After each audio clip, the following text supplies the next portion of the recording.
শুরু করছি। ইনশাআল্লাহ। জি, ইনশাআল্লাহ। আপনার জন্য পরের প্রশ্ন। আল্লাহু আকবার। রাসূল সাল্লাল্লাহু আলাইহি ওয়াসাল্লামের নাতি আব্দুল্লাহ বিনতে রুকাইয়া রাদিয়াল্লাহু তাআলা আনহু মাত্র ৬ বছর বয়সে কিভাবে মৃত্যুবরণ করেন? এ. সাপের কামড়ে, বি. উটের পায়ে পিষ্ট হয়ে, সি. ঘোড়ার উপর থেকে পড়ে গিয়ে, ডি. চোখে মুখে মোরগের ঠোকরে।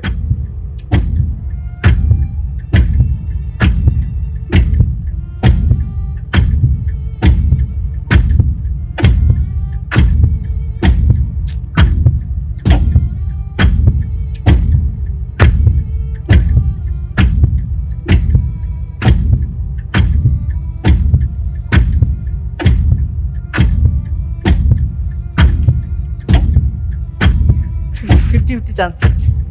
50-50 চান্স দেয়া হোক।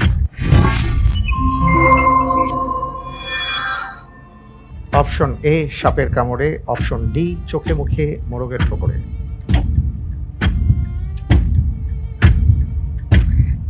বেছে নিচ্ছি অপশন এ, সাপের কামড়ে। ফ্রিজ করা হোক অপশন এ সাপের কামড়ে। অবশ্য সময় শেষ হয়ে গেছে।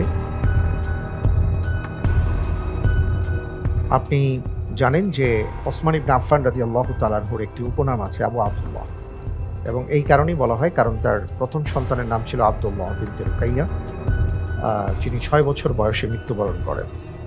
প্রশ্ন ছিল যে কিভাবে তিনি মৃত্যুবরণ করেন, কী কারণে। আপনি বলেছেন সাপের কামড়ে। আপনি যে উত্তরটি দিয়েছেন আপনার উত্তরটি সঠিক হয়নি। অপশন ডি চোখে মুখে মোরগের ঠোকরে। প্রথমবার আবিসিনিয়ায় হিজরতের পর ওসমান ইবনে আফফান রাদিয়াল্লাহু তাআলা আনহুর ঘরে এই সন্তানের জন্ম।